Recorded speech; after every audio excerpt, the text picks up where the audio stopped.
एक विवाह ऐसा भी भाग 30 3 साल पहले फ्लैशबैक। वहीं दूसरी तरफ इतना दिनों में कुणाल ने अपने सारे सोर्सेस का इस्तेमाल कर लिया था और पूर्वी के बारे में पता चल गया था कि वो किस शहर में है। कुणाल उसे ढूंढने के लिए पिछले 15-20 दिनों से इस शहर में भटक रहा था। उसकी हालत खराब थी और लगातार खुद पर ध्यान न देने की वजह से उसकी शक्ल सूरत भी पहले से काफी ज्यादा बदल गई थी।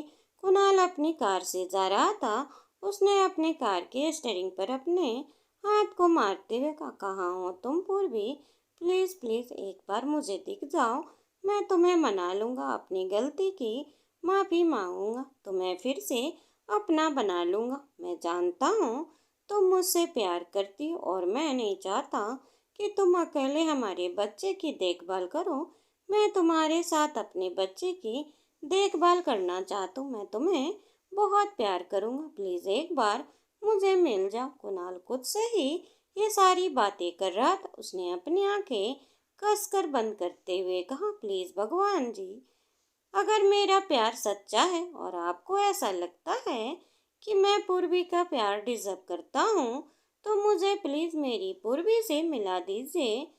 प्लीज। कुणाल ये बात बोल ही रहा था कि तभी उसकी नजर एक ऑटो से उतर रही लड़की पर गई, जिसे व्हाइट कलर का लूज कुर्ता और ब्लू कलर की जींस पहनी हुई थी और वो लड़की दिखने में बिल्कुल पूर्वी जैसी लग रही थी।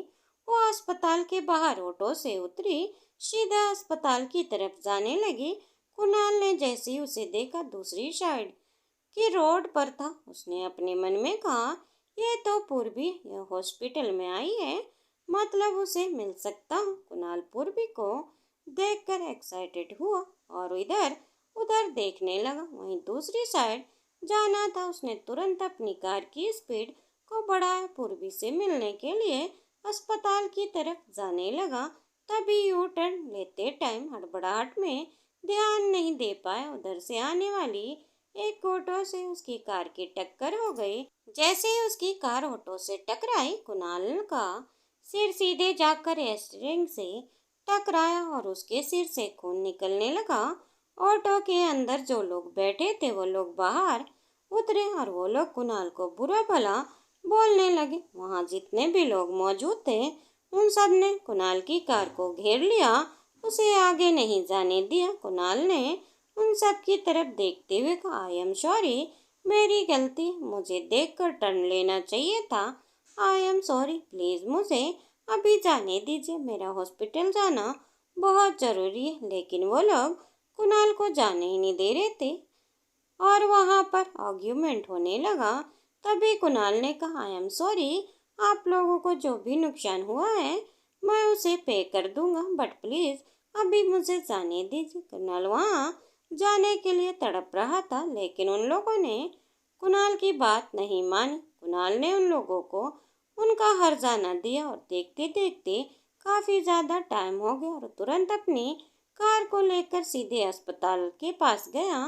कुणाल को अस्पताल में आता देखकर वहां खड़ी एक नर्स ने कुणाल के सर पर बहते हुए खून को देखते हुए कहा, सर आपको ड्रेसिंग करवानी है, आप इधर मेरे साथ आइए। कुणाल ने कहा, नहीं, मुझे कोई ड्रेसिंग नहीं करानी, मैं यहाँ पर किसी को देखने के लिए आया हूँ। Thank you so much. Kunal इतना बोलकर अपने सिर से निकल रहे खून को यूं ही हाथों से पोंछा और उसने भागते हुए अंदर जाकर इधर उधर देखना शुरू किया, लेकिन उसे पूर्वी कहीं नजर नहीं आ रही थी।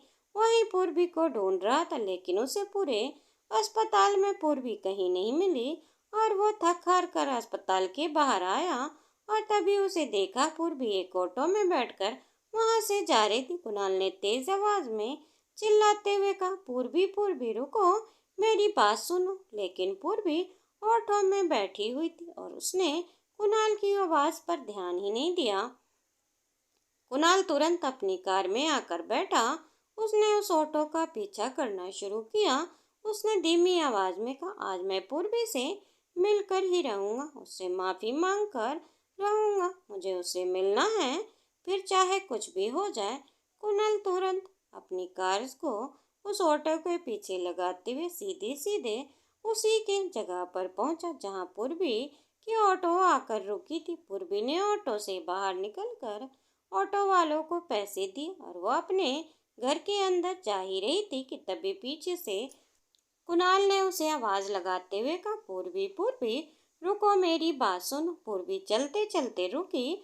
उसने कुणाल की आवाज को पहचान लिया था।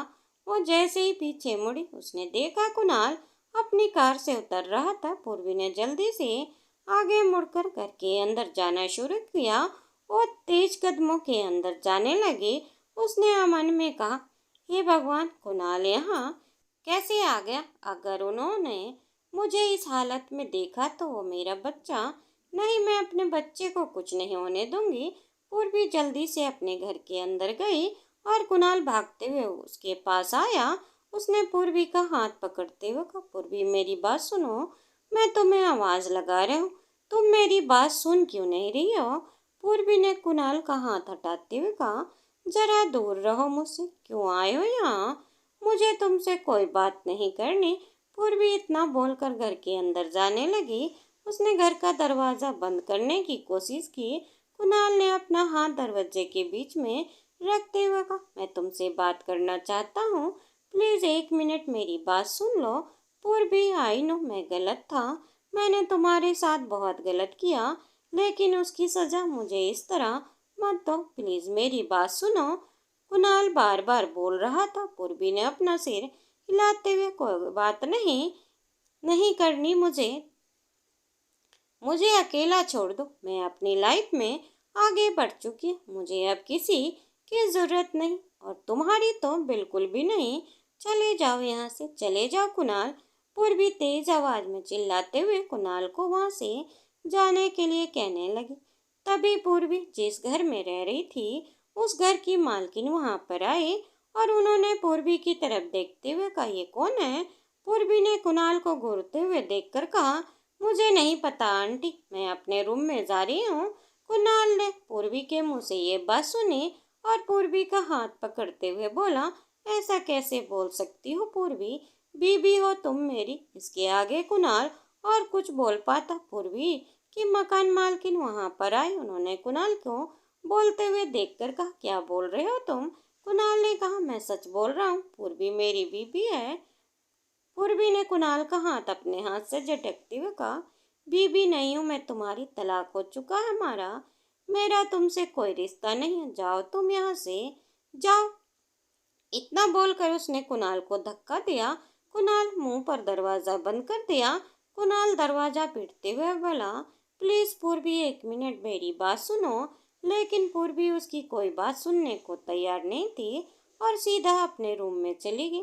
कुणाल ने दरवाजे पर जोर से हाथ मारा और चिल्लाया, पूर्वी पूर्वी प्लीज दरवाजा खोलो, 1 मिनट के लिए मेरी बात सुन लो, मैं तुम्हें से माफी मांगने आया हूँ। पूर्वी कुणाल की आवाज सुन रही थी लेकिन उसने पूरी तरह नजरअंदाज किया। वह सीधे अपने कमरे में गई और दरवाजा बंद कर दिया। फिर दरवाजे के पास बैठ गई। उसने अपने दोनों कानों पर हाथ रख दिए ताकि उसे कुणाल की आवाज न सुनाई दे। वो रोते हुए बोली, भगवान, क्यों क्यों मेरे साथ ऐसा करते हो? जब भी मुझे लगता है कि मेरी जिंदगी सुधर रही है, आप मुझे फिर से उसी जगह लाकर खड़े कर देते हो। आखिर आप मुझे क्या चाहते हो? भगवान ने से शिकायत करते हुए और भी जोर से रोने लगी। फिर अपने पेट पर हाथ रखते हुए बोली, मुझे लग रहा था कि पिछले 5-6 महीनों से मैं कुणाल से पूरी तरह कट ऑफ हो गई हूँ और वो अब कभी मेरी जिंदगी में वापस नहीं आएगा और मेरा बच्चा मेरे साथ सुरक्षित रहेगा। लेकिन फिर से कुणाल मेरे सामने आ गया। वो यहाँ भी आ गया। मुझे नहीं पता उसे मेरा एड्रेस के बारे में कैसे पता चला, लेकिन चाहे कुछ भी हो जाए, मैं कुणाल को अपने बच्चे के पास नहीं आने दूंगी। हमारा तलाक हो चुका है और अब मेरा कुणाल से कोई लेना देना नहीं है। पूर्वी ये बातें खुद से कह रही थी जबकि कुणाल उसके घर के दरवाजे के बाहर खड़ा चिल्ला रहा था। तभी घर की मालकिन बाहर आई और दरवाजा खोला। कुणाल वहीं खड़ा था। दरवाजा खुलते ही उसने मालकिन की तरफ देखा और रिक्वेस्ट करते हुए कहा, आंटी प्लीज मुझे पूर्वी से मिलने दीजिए, मुझे उससे बात करनी है, बहुत ज़रूरी है।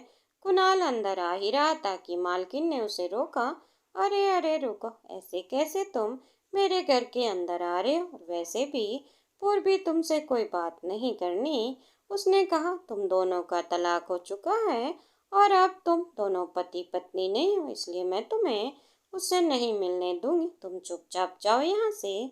कुणाल उनकी बात सुनी और हाथ जोड़कर विनती करने लगा, आंटी मैं कोई गुंडा नहीं हूँ, मैं सिर्फ पूर्वी से बात करना चाहता हूँ। मुझे उससे माफ़ी मांगनी है, मैं उसे बहुत दुख दिया है, अब मैं उसे माफ़ी मांगना चाहता हूँ। प्लीज़ मुझे एक बार उससे बात करने दीजिए। मालकिन ने कहा, नहीं पूर्वी कह चुकी है तुम्हारा उससे कोई रिश्ता नहीं है, और अगर तुमने उसे दुख दिया है तो अब तुम उससे मिलने के लायक नहीं हो, चले जाओ यहाँ से। कुणाल निराशा होकर बोला, मैं जानता हूँ मैंने बहुत बड़ी गलती की है, लेकिन प्लीज आप ऐसा मत कहिए। मैं पूर्वी को हर हाल में वापस पा कर रहूंगा और मुझसे प्यार करती, वो मुझे जरूर माफ कर देगी। मालकिन ने अपना सिर हिलाते हुए कहा, चाहे कुछ भी हो जाए मैं तुम्हें यहाँ नहीं रहने दूंगी, इसीलिए निकलो यहाँ से, जाओ। कुणाल ने तेज आवाज में चिल्लाते हुए कहा, नहीं मैं यहाँ से नहीं जाऊंगा। पूर्वी मेरी बात सुन लो, मैं ही बाहर बैठकर तुम्हारा इंतजार करूंगा। जब तक तुम मुझसे बात नहीं कर लेती तब तक मैं यहाँ से कहीं नहीं जाऊंगा। अपनी बात कहकर कुणाल गेट के पास खड़ा हो गया। मालकिन ने उसे घूरते हुए देखा और दरवाजा बंद कर लिया। वहीं पूर्वी के कमरे में गई और दरवाजा खटखटाया। पूर्वी बेटा दरवाजा खोलो। पूर्वी ने दरवाजा खोला और पूछा, क्या हुआ आंटी? मालकिन अंदर आते हुए बोली, तुम्हारा पति अभी भी बाहर खड़ा है, वो तुमसे मिलना चाहता है। पूर्वी उनकी बात का जवाब देते हुए कहा, नहीं आंटी, वो मेरा पति नहीं है। हमारा 6 महीने पहले ही तलाक हो चुका है और अब मेरा उससे कोई लेना देना नहीं है। आप उसे यहाँ से जाने के लिए कह दीजिए, और अगर वो नहीं जाता तो आप पुलिस बुला सकती हैं। पूर्वी ने बिना किसी एक्सप्रेशन से कहा और उसकी मकान मालकिन हैरान होकर उसे देख रही थी। पूर्वी वहां से थोड़ा साइड में आई और अपनी खिड़की से बाहर देखने लगी। उसने देखा कि कुणाल वहीं दरवाजे पे खड़ा था। जैसे ही कुणाल ने अपनी नज़र ऊपर उठाई, उसने देखा कि पूर्वी खिड़की के पास खड़ी है। कुणाल बाहर निकला और खिड़की की तरफ देखते हुए कहा, पूर्वी प्लीज़ 1 मिनट मेरी बात सुन लो। फिर ने तुरंत खिड़की का दरवाज़ा भी बंद कर दिया और अपने बिस्तर पर आकर बैठ गई। उसका दिल धड़क रहा था, तभी बाहर तेज बिजली चमकी और आवाज़ आई और बारिश होने लगी। कुणाल वहीं घर के बाहर खड़ा था और बारिश में भीग रहा था। मालकिन ने फिर दरवाज़ा खोला और कुणाल को वहाँ खड़ा देखकर कहा, पूर्वी तुमसे बात नहीं करने वाली, तुम्हारा यहाँ खड़ा रहना बेकार है, चले जाओ यहाँ से। कुणाल ने कहा, आंटी मैं पूर्वी से बिना बात किए नहीं जाऊँगा, क्या आप मुझे अपने घर में कोई कमरा दे सकती हैं? मालकिन ने सिर हिलाते हुए कहा, बिल्कुल नहीं। तुम्हारे जैसे इंसान जो मेरी पेइंग गेस्ट को परेशान कर रहा है, उसे मैं हरगिज कोई कमरा नहीं दूंगी। कुणाल ने गहरी सांस ली और कहा, ठीक है, अगर आप मुझे कमरा नहीं देना चाहती तो आप मुझे अपना घर किराए पर दे दीजिए। बोलिए कितना किराया लेंगी आप? मालकिन कुणाल को बोल रही थी। कुणाल ने कहा, ओके, अगर आप किराए पर नहीं देना चाहती तो मैं आपका ये घर खरीद लूँगा। बताइए कितने में बेचेंगे आप ये घर? मालकिन कुणाल को घूर रही थी। कुणाल ने कहा, आपके इस घर की कीमत 50 लाख रुपए होगी, राइट? मैं अभी आपको 60 लाख देकर ये घर खरीदना चाहता हूँ। मालकिन ने पूछा, कौन हो? कुणाल ने गहरी सांस लेते हुए कहा, आंटी मेरा नाम कुणाल कपूर है, मैं के एंटरप्राइजेस का मालिक हूँ। मालकिन की आंखें चौड़ी हो गई और वह कुणाल को देखने लगी। उन्होंने कुणाल की तरफ देखकर गहरी सांस ली और कहा, कुणाल कपूर, मैं आपकी कंपनी के बारे में सुना है, लेकिन मैं इस तरह अपना घर नहीं बेच सकती। कुणाल ने उसके भाव देखकर समझ लिया कि उन्हें और पैसा चाहिए, तभी उन्होंने कहा, ओके फाइन, आपकी इस प्रॉपर्टी के लिए 1 करोड़ रुपए तो ठीक होंगे ना? मैं आपसे ये प्रॉपर्टी खरीद रहा हूँ। 1 करोड़ रुपए सुनकर उनकी आंखें हैरानी से चौड़ी हो गई। उन्हें अपने कान पर यकीन नहीं हो रहा था। इतना बोलकर कुणाल ने अपना मोबाइल फोन निकाला और किसी से बात करने लगा। कुणाल उसकी तरफ देखते हुए बोला, अब तो आप मुझे घर के अंदर आने की इजाज़त देंगी ना?